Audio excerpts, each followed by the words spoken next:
Before Epcot was a Florida theme park that packs in 10 million sweaty tourists a year, Walt Disney imagined it a little differently. His experimental prototype community of tomorrow would be a new city built from the ground up with its 20,000 residents in mind. There would be no cars and no unemployment. Oh, and the whole thing would be under a climate-controlled dome, so Florida's heat and humidity couldn't encroach on anyone's bliss.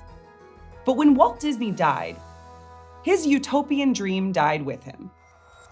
Epcot became this instead.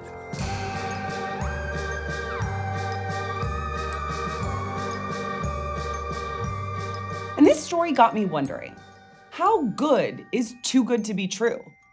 Is political utopia just too utopian? Hi, I'm Ellie Anderson, and this is Crash Course Political Theory. Okay, obviously, Epcot wasn't the first time someone had dreamed of a better world and fallen short. But the deeper I dug, the more I realized how radically different our visions of utopia can be. And boy, do they reveal interesting things about who we are. I started in the beginning with Plato's Republic, the OG work of Western political theory, which is also a utopian blueprint for how good things could be, if only.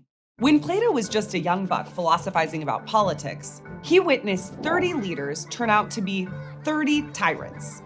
So he entertained a thought that countless others have thought after him. Government sucks and we can do better. Plato thought that this sucky situation was curable by putting philosophers in power. He made his case. Philosophers love wisdom. They hate lies. They're pleasant. They're brave. They learn fast. They have a good memory. He forgot to say we have impeccable fashion sense, but don't worry, I added that in my copy. Anyway, yes, rule by lie haters sounds better than rule by tyrants. But then I read the fine print. To create this ideal government, Plato says, we'd need to train a generation of philosophers. And to do that, it'd be best to just start from scratch. Kick out everybody over the age of 10. And get rid of all the artists and poets while we're at it, because they're, quote, imitators thrice removed from the truth. Then, let the philosophers decide what everybody's jobs should be. Something tells me there won't be a YouTuber track. I wonder what would happen to Mr. Beast. We'll never know, because Plato's utopia never became reality. Actually, it turns out the word utopia didn't even exist yet. Not until 1516, when English statesman Thomas More coined it and wrote a book by that name. The novel reads like a conversation between More and a world traveler named Raphael, who also entertained the thought that government sucks and we can do better. Especially the government of Tudor England, a quote, conspiracy of the rich that seized people's land, squandered resources on gold and armies, and created thieves and then punished them for stealing. But there is one good government, the book claims, on a distant island called Utopia. Let's go to the tape. Picture yourself here. A perfect society with no standing army, no private property, no lawyers. There's great work-life balance, plenty of time to read, exercise, and go to public lectures. A place where paradise is real. And it's normal to see your betrothed naked before you marry them. Also, people don't covet gold and silver. They make chamber pots with it. All right. This message has been sponsored by the Utopia Board of Tourism. Sounds pretty groovy, and a little like the communes I heard about growing up in California. But then I read the fine print again. In Utopia, enslavement is fine. Yikes. Sure, there's golden chamber pots, but no mention of that in the commercial. There's also no beer, no tolerance for time wasters, and quote, they do not so much as know dice or any such foolish and mischievous games. Well, there goes my friend's Dungeons and Dragons campaign. Oh, and that word utopia? It sounds like the Greek utopos, meaning a good place. But it's derived from the similar sounding utopos, meaning no place. The good place literally is no place. Thomas More, you tricky badger, feels like you're trying to teach us something here. And maybe that's why too utopian has become such a political burn, synonymous with impractical. A government that's too good is just a fantasy. I've definitely heard this criticism thrown at Marxism, a political theory that envisions a future society after the collapse of capitalism. Marx is often called out for having concocted some grand utopian vision without offering a roadmap for how things should unfold after the revolution. But he was much more interested in critiquing capitalism than he was in writing a guidebook to utopia. So that's less of a burn and more like a shrug emoji. As for me, I love a good plan as much as the next gal. But I'm also a philosopher, so I'm not above insisting that thinking is a worthwhile endeavor all on its own. There's a good case to be made for dreaming. And I'm not alone in that. My guy Ernst Bloch, a German Marxist philosopher, argued that imagining a different future is not only worthwhile, but necessary to understand our present messy world. He expressed this idea as the ontology of the unfinished, ontology being grad school speak for the study of how things are. And to Bloch, how things are is open-ended. But it's hard to examine the not yet in the right now. So utopias give us something concrete to discuss and explore, and help us remember that our present reality isn't a finished draft. Whoa. Okay, when I read that, it felt both obvious and deep. We don't know what the future will be. We need ways of visualizing it. And that got me thinking. Maybe utopias shouldn't be written off as an idealistic waste of time. Like any bold plan, should we poke them, prod them, consider if they're practical? Yeah. Should we read the fine print?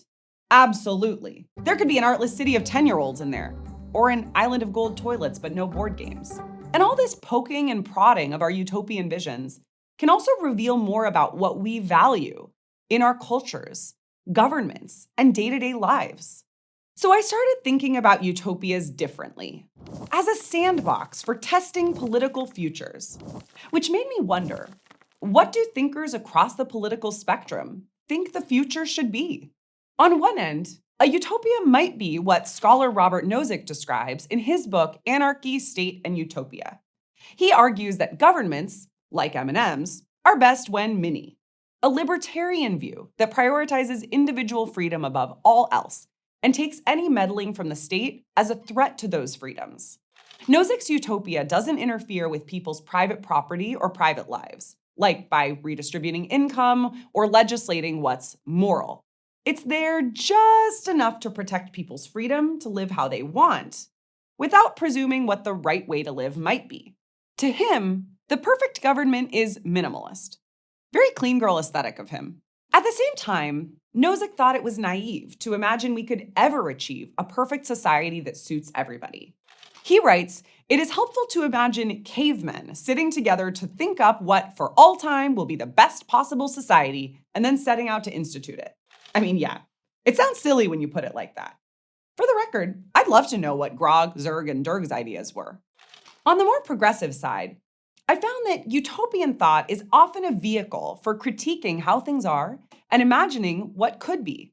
Like, scholar Bell Hooks doesn't explicitly talk about utopia in her writing, but she imagines alternatives to current systems that hold everyone back, ways we could make life better for as many people as possible. In her book, Feminism is for Everybody, she clarifies that feminism isn't about crafting a pro-women, anti-men future.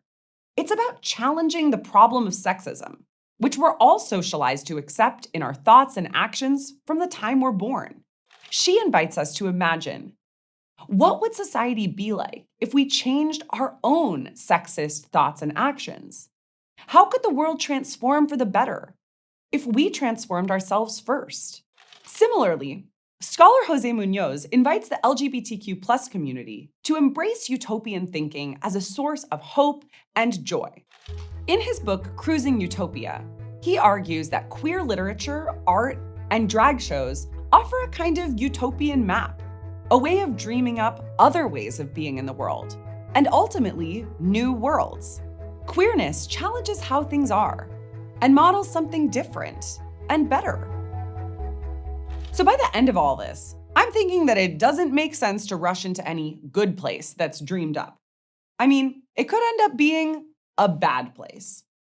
But it also doesn't make sense to turn away from good ideas just because they seem too utopian. One of the perspectives I click with most comes from feminist scholar Lucy Sargison, who challenges the idea of utopia as a perfect blueprint that we follow to a T.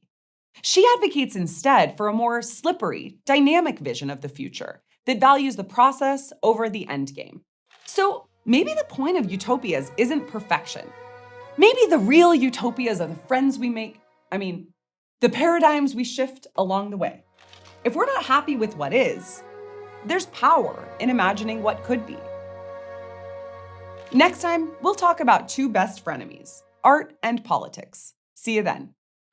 Thanks for watching this episode of Crash Course Political Theory, which was filmed at the Bastille Studio and was made with the help of all these nice people. If you want to help keep Crash Course free for everyone forever, you can join our community on Patreon.